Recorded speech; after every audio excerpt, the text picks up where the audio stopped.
Hello, everyone, and thank you for coming to our press conference today as we introduce SB 309. This bill would create a statewide policy for religious clothing, headwear, and grooming practices among incarcerated individuals in state and local correctional facilities. We are live streaming this event on Facebook and the Senator's website for all of those who could not join us in person today. We will also be taking questions from the media after the conference, so please kindly hold your questions until then. If at any point you need any additional information, I would direct you to our press secretary in the audience, Alan Young. And with that, I think we're ready to go ahead and get started. It is my honor to introduce the author of SB 309, District 15 State Senator Dave Cortese.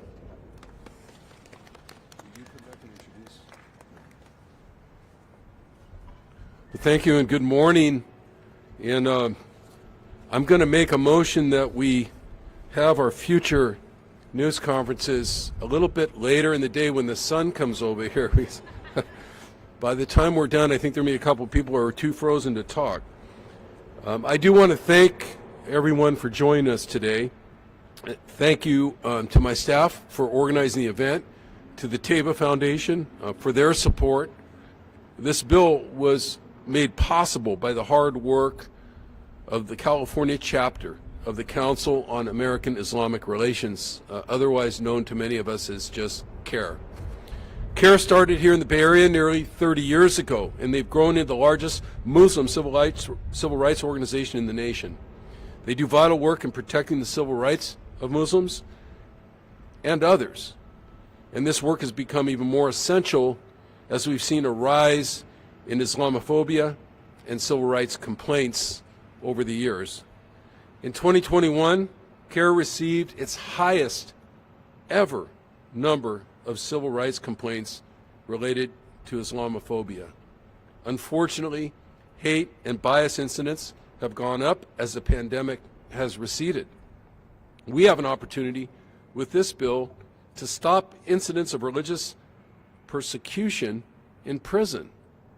Californians still maintain their basic civil rights when they become incarcerated. We need to stand for that.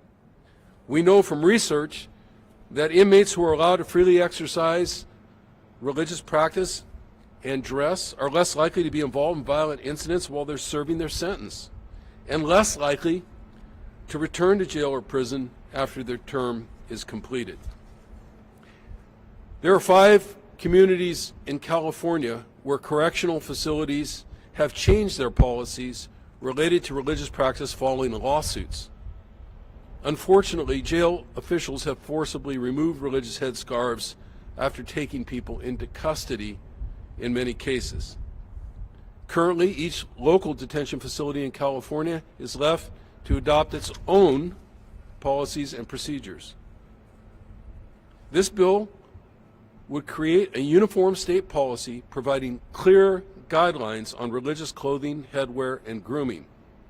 Muslims, Sikhs, Jews, and other religious minorities should preserve their rights to religious dress and practice without harm or disruption. This is about preserving dignity and preserving civil rights. When a member of a religious minority is serving time, they should always have the protection they need to observe their own religious beliefs. We're pleased to have the support of CARE, the TABA Foundation, the Santa Clara County Peace Officers Association. Together, we will preserve free expression in our correctional facilities. Thank you for your time today.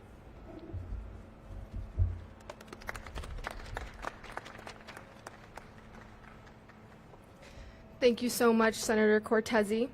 Up next, I would like to welcome our next speaker and principal co-author of SB 309, Assembly Majority Leader Eloise Reyes.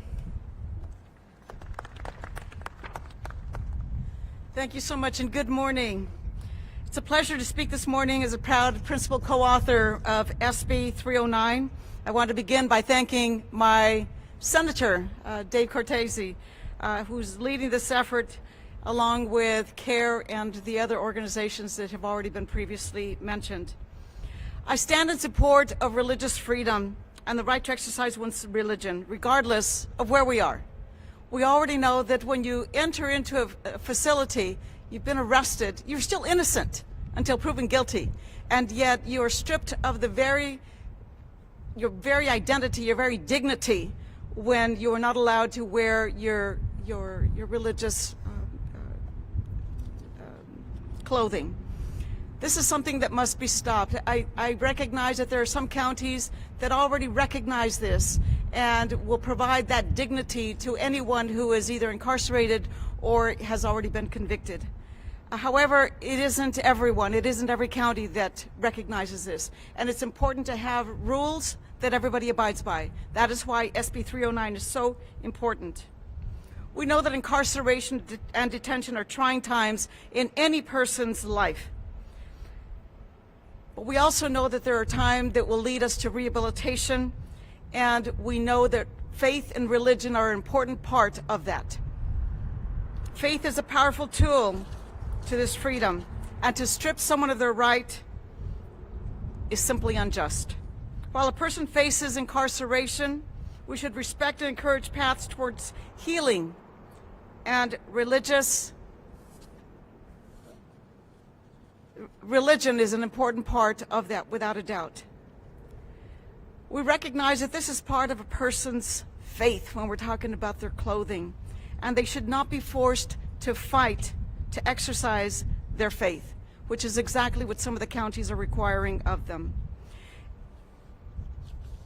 SB 309 will ensure religious freedom be protected for everyone. I'm proud to support Senator Cortese in this effort and want to acknowledge, as was recognized earlier, representatives of the California chapter of the Council of American Islamic Relations and the Taiba Foundation for working with the author to lead this movement. Thank you, and have a blessed morning.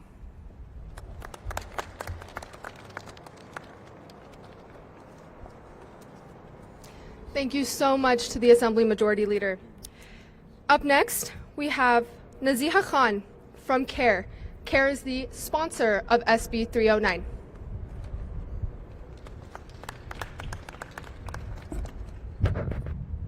Thank you for the introduction, Hala. My name is Naziha Khan, spelled N-A-Z-E-E-H-A-H-K-H-A-N, and I'm the Policy and Government Affairs Manager for the Council on American Islamic Relations of California. We're grateful to be here with Senator Cortese and our partners today. At CARE California, we work daily through immigration and legal services, community outreach, and policy to ensure the civil rights of California's 1 million Muslims. One of the communities that we serve are incarcerated Muslims throughout the state. Over the past 5 years, CARE California has represented numerous Muslim women across California who had their hijab stripped of them when they were incarcerated or in custody. All of these cases resulted in changed policy on a county or city level. So sorry, it's cold. While these cases have been successful, the underlying issue of non-uniform policies addressing religious attire exists throughout the majority of the state. This bill changes that. Religious headwear, clothing, and grooming are not just acts of religious expression. They're the manifestation of a person's identity, an embodiment of their values, and a federal right based off of the Constitution, other laws, and precedent. As we've been advocating with the families of those impacted, we have also seen that other religious minorities, including our Sikh, Hindu, and Jewish partners, have faced similar issues when seeking religious accommodations for incarcerated members of their communities. California is a leader in the shift from incarceration to rehabilitation, and this bill propels us in the right direction. It protects First Amendment rights, aligns with federal policy, is efficient policy, and redirects California's resources from costly litigation. We're grateful today and every day to have the opportunity to advocate for the rights of our vulnerable communities. We are thankful to Senator Cortese for his leadership on this bill and his work in prioritizing humane and just human rights. We appreciate all that the Senator and his team has done and look forward to the codifying of a bill that would allow us to achieve dignity for all the religious minorities within our state, county, and city carceral systems. Thank you.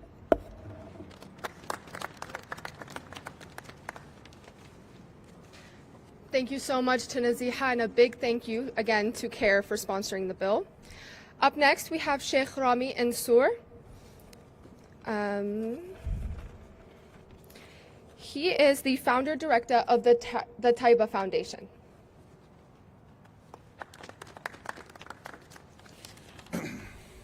Good morning, and I'd like to begin by thanking Senator Cortese and his office for their work on this bill, and also CARE for their work on this bill as well. My name is Rami Mansour, and I've been working with prisoners and their families for 23 years. I co-founded Taiba Foundation, and our programs have served over 10,000 prisoners in over 1,000 state and federal facilities in 46 states. I'm familiar with the struggles prisoners have with the free practice of religion while in custody, including religious clothing, headwear, and grooming. Practices that may seem unimportant to some, yet are central aspects to the faith of others. Practices protected by the First Amendment of the Constitution. These difficulties are especially present for a prisoner when transferring from one state facility to another, and also within the county jail system, both caused by a lack of consistent policies across the state. Protecting prisoners' freedom of religion should not be seen as coddling the inmates or hug-a-thug culture, two terms I deplore. Protecting that right is upholding our oath to the Constitution. Concerns regarding safety and security are important. A religious practice cannot override that. Our challenge is the determination of what is a threat and to objectively define it, not to regulate it to subjective and inconsistent application. This bill aims to move towards that objective determination. When the free exercise of religion by prisoners is not a threat, the right to that practice is protected by our Constitution. That is why we stand behind this bill. There may be concern that facilitation of religion in prison has not been shown to conclusively reduce crime, and there is research to show that it does help, and I personally know that it does. That academic debate is not our job here, and it is not what this bill is about. This bill is not about supporting a self-help program only because of the impact it may have on the desistance of crime. This bill is about reminding us of who we are as Americans, that every single person on this land, whether in prison or not, has the right to freely practice the religion of their choice. Thank you.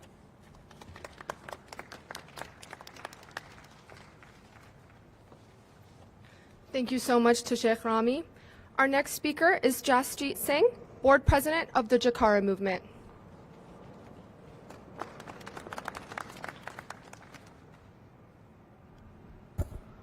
Sorry, I too am freezing and have to bend over to do this. So, good morning, everyone. My name is Jasjit Singh. I'm the board president for Jakara Movement, the largest Sikh youth organization in the United States. So the First Amendment protects a prisoner's right to practice their faith of their choice, but these faith practices are not always understood or accommodated, which is why we're here today. For Sikhs, wearing our turbans is an integral part of practicing our faith. This bill would, amongst other accommodations, ensure the right to wear religious headwear, such as our turbans, for those in custody or incarcerated in our state and county detention facilities. Accommodations listed in this bill would strengthen the ability to properly practice one's faith. For us, our turbans are an integral part of our bodies. We are inseparable from this. And, you know, faith communities do provide a vital network of support for prisoners, and it absolutely can play an important role in easing a prisoner's transition back into community upon release, lowering recidivism rates, and building safer spaces for everyone, including prisoners and communities alike, as they join back together. So I do want to thank Senator Cortese's office for introducing this bill, and I want to thank CARE California for sponsoring Jakara Movement. It is honored to be a co-sponsor, and we look forward to seeing the successful passing of this bill. Thank you so much.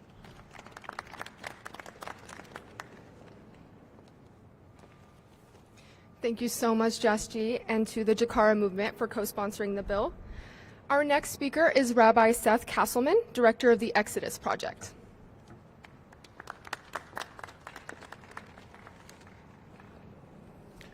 Good morning. My name is Rabbi Seth Castleman. I'm the Director of Exodus Project, a reentry program, faith-based here in Sacramento area. Speaking as a faith leader and a director of a reentry program that assists people coming home from prison and jail, I see day in and day out people whose religious rights have been taken away from them while incarcerated. So much dignity is already stripped from people when they're put into prison and jail. It's our First Amendment right to have religious freedom, whether we're incarcerated or not. And study after study has shown that religious practice, study, belief, and community can be the cornerstone of transformation inside incarceration. So whether you're Muslim, Sikh, Hindu, Jewish, or other, your right to wear religious garb is essential. We should be supporting the religious practice of people as a tool for reducing recidivism. These are the bedrock values of our nation, and something that both conservatives and liberals can get behind, the religious freedom of all people. Let us stand together and stand with our brothers and sisters, be them out here in the community or incarcerated, to have the freedom to express their religion, to live their values. Thank you.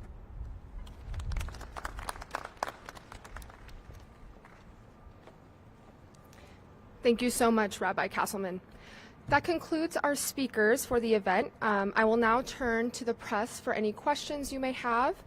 Please state your name and media organization if there are any questions. All right, well, if there are no questions, that concludes our program. Again, we'd like to thank all of our sponsors, our speakers, and all supporters of SB 309. We truly appreciate the support. Have a great day, everyone.